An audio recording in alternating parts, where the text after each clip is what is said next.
I sat on stepdad's lap, his fingers sliding along my neck, and I could no longer breathe excitement or fear, I didn't know.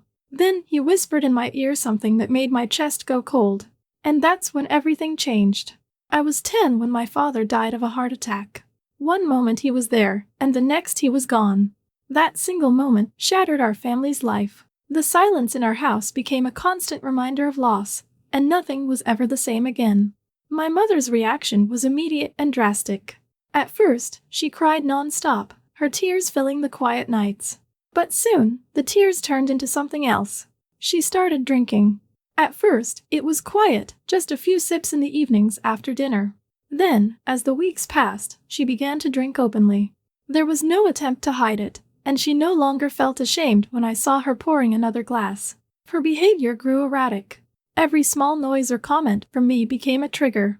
My voice, the sound of my footsteps, even my grades at school, everything irritated her. I wasn't a child she could shelter anymore. I was a constant reminder of a happier past that was now long gone. The tension in our home built up, and I quickly learned that any request for comfort or help would be met with anger or dismissal. By the age of 12, I realized I had to step up. I started to take over the household chores that no one else would handle. I learned to cook simple meals, preparing whatever I could find in the pantry. It wasn't about passion for cooking, it was survival. The act of chopping vegetables or stirring a pot became a task that kept me moving forward, away from the oppressive silence and angry outbursts at home. When I turned 13, I began earning money on my own. I took on small jobs in the neighborhood, running errands, and doing odd tasks for neighbors who needed help. Each job was a quick transaction, no unnecessary conversation, just work and immediate payment. I learned to count every dollar, planning my expenses carefully. This new responsibility meant that I could no longer rely on anyone else to keep me afloat, and I had to be resourceful and fast-thinking. By the time I reached 14, I had made a decision for myself that could not be reversed. I learned not to expect help from anyone. I made it clear, both to myself and to those around me, that I was alone in this fight. Every setback was met with a steely resolve to overcome it. I walked to school without glancing back at the broken house I left behind each morning. I had my own routine and my own way of handling every problem that came my way. Even as I navigated these new responsibilities, the memory of that fateful moment with him, the man who made me feel both excited and terrified, remained vivid. It was a turning point, one that marked the beginning of my understanding that life was not about waiting for rescue. I was forced to learn the hard truth. Nothing was given freely, and every advantage had a price. The intimacy of that encounter clashed with the cold reality of my daily existence. It was a reminder that, even in moments of closeness, there could be danger lurking behind every gesture. The experience taught me that people could be unpredictable. I saw how quickly circumstances could change. The man's whisper had been a spark, igniting a chain of events I could neither control nor fully understand at the time. It set in motion a transformation in me, one where I no longer allowed myself to be passive. Each day became a mission, whether it was earning money to keep the lights on or avoiding another confrontation with my mother's broken temper.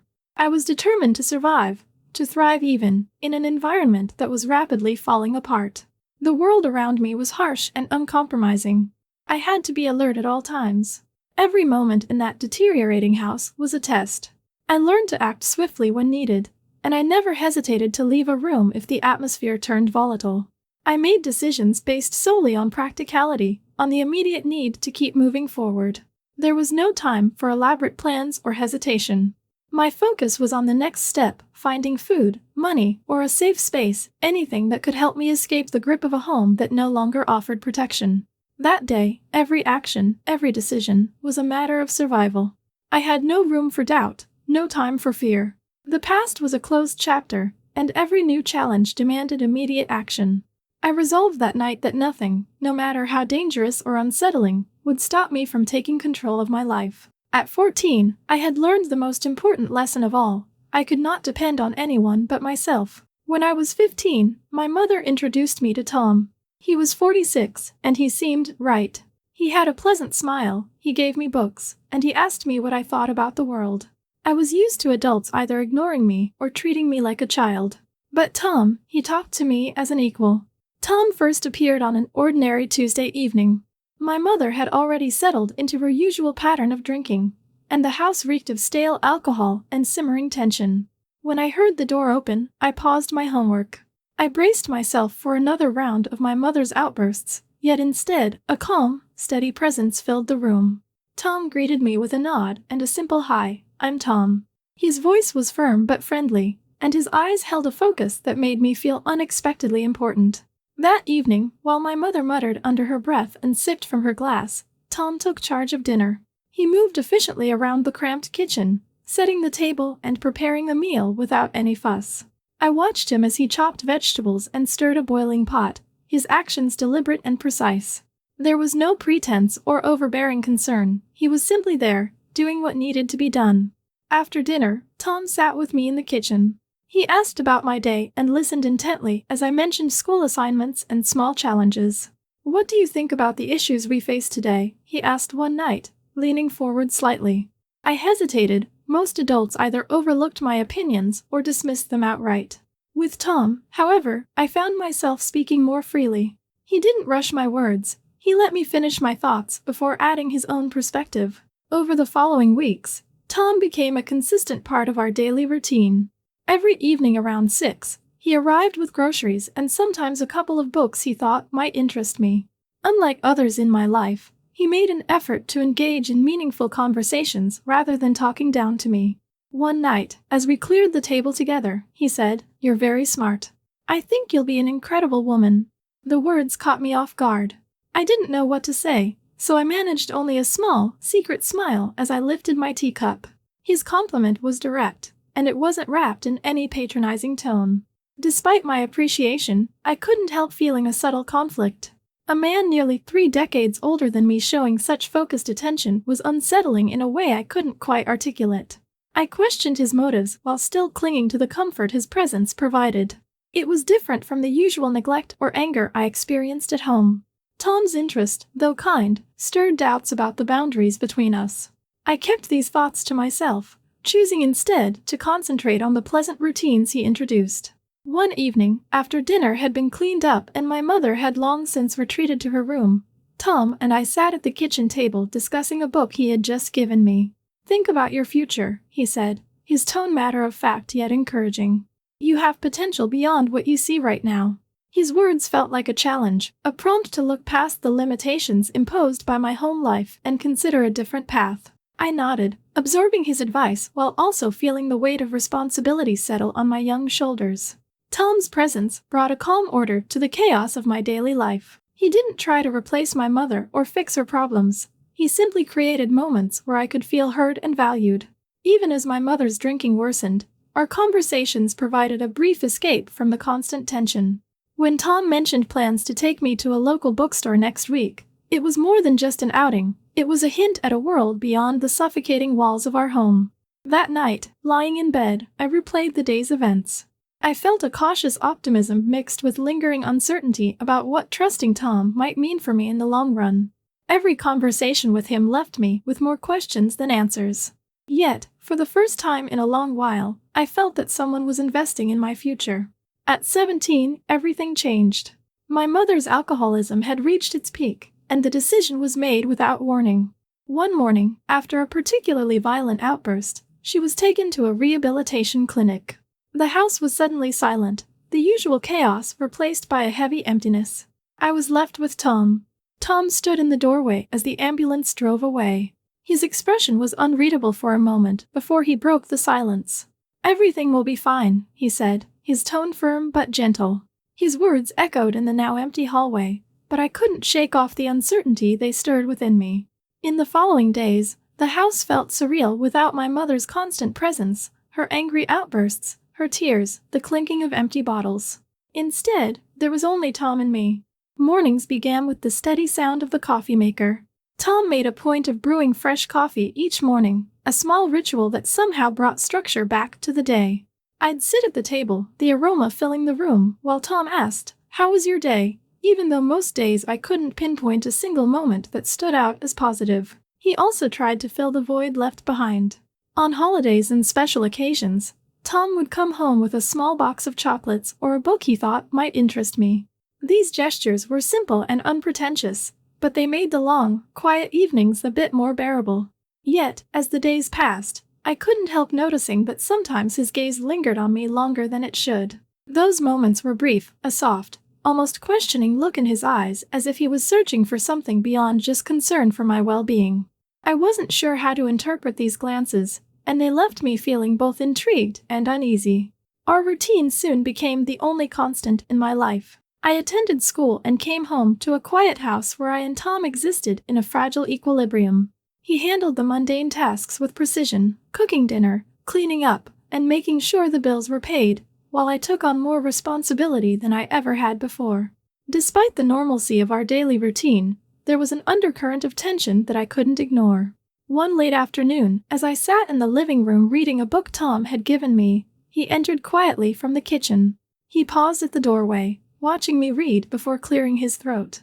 "You've been quiet today," he remarked casually, as if discussing the weather. I looked up, noticing again that unusual look in his eyes. "Just thinking," I replied, not offering any further explanation.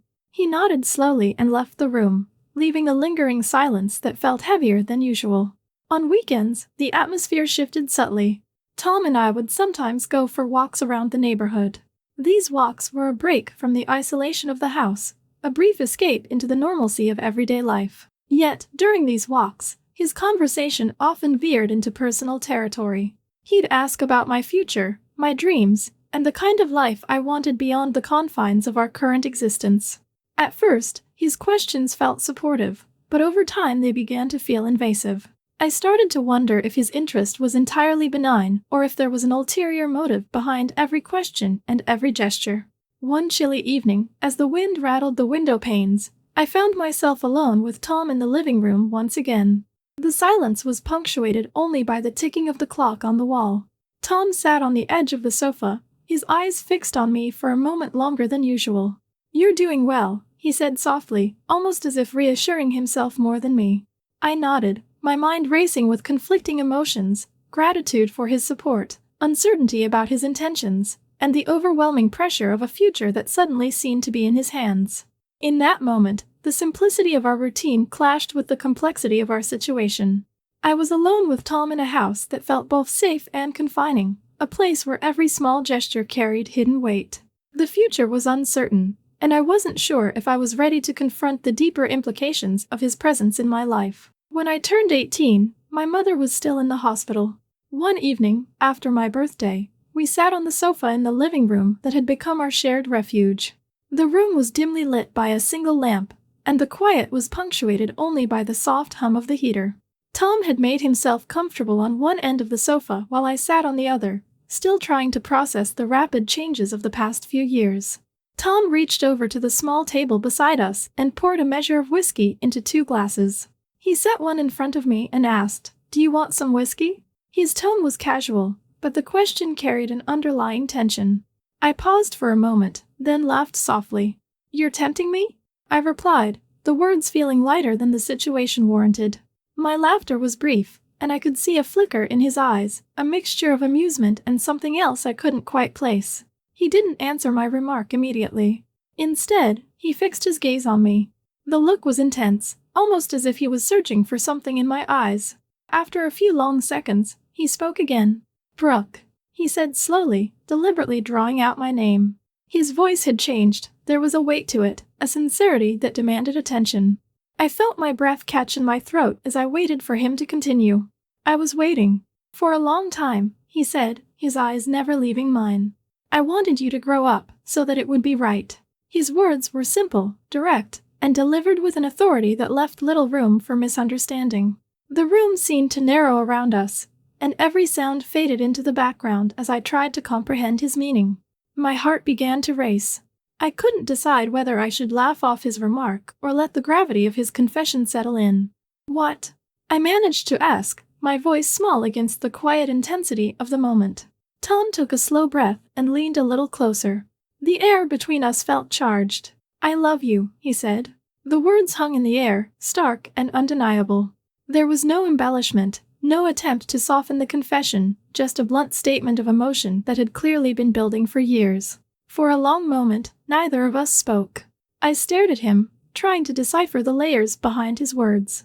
His face was familiar, a face I had seen throughout all the years of uncertainty and hardship.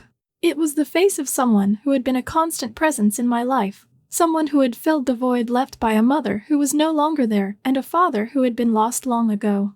In his eyes, I saw a reflection of all the moments we had shared, the laughter during quiet evenings, the careful conversations over cups of coffee, and even the moments of silence that spoke volumes.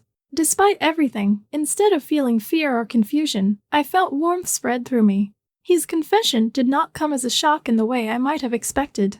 It was the culmination of years of subtle hints and unspoken emotions. I could see now that his care had always been more than mere kindness. It had been something deeper, something that connected us in a way that was both undeniable and fraught with complications. The simplicity of his statement made my mind race with conflicting thoughts. I knew what he meant, but I also knew that accepting his words fully would change everything. We had managed to navigate the uncertainty of our daily lives with careful routines and quiet support, but now, this new revelation threatened to upend that balance. I looked down at the glass of whiskey in front of me, its amber liquid reflecting the dim light of the room, and felt the weight of his words pressing in on me. I don't know what to say, I admitted, my voice barely audible. I met his gaze once more, trying to find reassurance or an answer in the depths of his expression. Tom remained silent for a moment, as if giving me the space to process his confession. "Say nothing if you're not ready," he finally said. His tone was measured, but there was an unmistakable edge to it, a mix of longing and resignation. "I needed you to know. I've kept these feelings hidden for too long, waiting for the right moment when everything would seem right." I remembered the countless evenings we had spent together in that same house, the many times he had offered a kind word or a small token of care. Now, those moments took on new meaning. They were no longer just gestures of support. They were the building blocks of something much more complicated. My mind raced back to the days when my mother's absence had forced me to rely solely on Tom, when every small kindness from him felt like a lifeline in a turbulent sea. The silence stretched on as I considered everything he had said. I knew that from this moment forward, our relationship would change irrevocably. I could see the hope in his eyes, but also the uncertainty of a future we both were forced to confront. In that quiet living room, with the soft glow of the lamp and the lingering aroma of whiskey, the weight of his confession pressed on us both. I swallowed hard and took a slow sip from my glass. "I need time to think," I said finally, my voice steady despite the turmoil inside. Tom nodded, understanding the unspoken request for space. He stood up and moved to the window, looking out into the night as if searching for answers among the city lights. I remained on the sofa, the room now filled with a silence that was heavier than before. In that moment, I realized that the next steps in our lives would require decisions neither of us was fully prepared to make. One evening, everything shifted. We were in his room, a space dimly lit by flickering candles and filled with the soft strains of music that seemed to underscore every heartbeat. The ambience was intimate, designed to dissolve any lingering hesitation. Tom's presence was commanding yet reassuring. His hands rested confidently on my shoulders, guiding me through an experience that was both tender and intense. The atmosphere was charged with anticipation.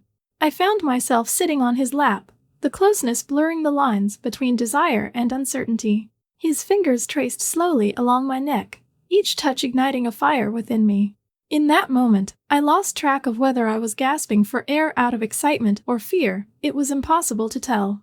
Everything built to an inevitable climax, or so it seemed. But then, in the very last second, a wave of panic crashed over me. I froze, my heart thundering in my chest as reality invaded the haze of passion. I looked into his eyes, searching for any hint of reassurance, but instead I saw something that made my skin crawl, a look that told me this wasn't just about intimacy, but about control, expectation, and an imbalance that I could no longer ignore. Suddenly, the truth struck me with brutal clarity. It was all wrong. Not because I didn't love him, I did feel a deep connection, but because what we were doing wasn't right. It wasn't about a lack of love, it was about fairness, about the honesty of the bond we were sharing. I realized that Tom wasn't with me for who I truly was. He was with me because I had grown up, a detail that transformed our connection into something unequal, something tainted by an inherent injustice. My pulse raced as I pulled away. "I can't," I whispered, my voice trembling with a mixture of regret and resolution. The words hung in the air, stark and final. His face shifted instantly, a flash of hurt crossing his features as he tried to comprehend what I had just said. "What?" he asked, confusion lacing his tone. "I can't, Tom. This was a mistake," I managed, struggling to articulate the sudden surge of emotion and reason that had taken over. I stood up quickly, my hands shaking as I gathered my clothes and moved with an urgency born of desperation.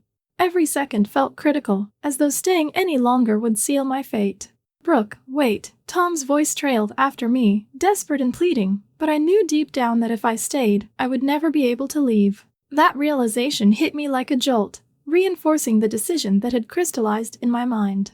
I couldn't risk losing myself completely in this relationship, a relationship built on a foundation that had always been more about what I represented than who I truly was. The following morning, before the light had fully broken through the darkness, I packed my belongings and left. Every step away from that house felt like a reclaiming of my autonomy, a decisive move toward a future that belonged solely to me. Now, I'm 20 years old, living in another city with a new life waiting for me. I've built routines, new friendships, and a sense of stability that I once thought was unattainable. The past, however, remains a persistent echo in the quiet moments of the night. In the stillness, when the world is asleep and the weight of everything is reduced to its simplest form, I often find myself awake with memories of him. Late at night, I remember the sound of his voice as he spoke softly in those charged moments, the warmth of his touch, and the unmistakable look in his eyes, a mix of surprise and pain that I hadn't understood until it was too late. Those recollections invade my solitude, stirring questions that I can't easily dismiss. Amid the quiet of my new life, I wonder if he is still waiting for me. I lie awake, the hum of the city a distant murmur, and replay that fateful night over and over in my mind. Every detail, the flickering candlelight, the music, the moment his hands traced my neck, comes rushing back, each memory layered with the weight of what was lost. It isn't just regret or longing that I feel, but a profound questioning of what might have been if things had been different. The more I reflect, the more I realize that the decision I made was both a betrayal of a connection I cherished and a necessary step towards self-preservation. It was a moment of awakening, a brutal but vital recognition that some bonds are built on unequal ground. I had allowed myself to be swept away by the allure of feeling special, of escaping the isolation and pain of my earlier years, only to find that the price was far too high. As the night deepens, the tension between past and present blurs, leaving me with an unending stream of questions. Can true connection exist when it's tainted by imbalance? Will Tom's yearning ever fade, or does he still harbor hope for something more? These questions haunt me, making it impossible to fully settle into my new life. And so, as I drift between sleep and wakefulness, I can't help but wonder, does he still wait for me?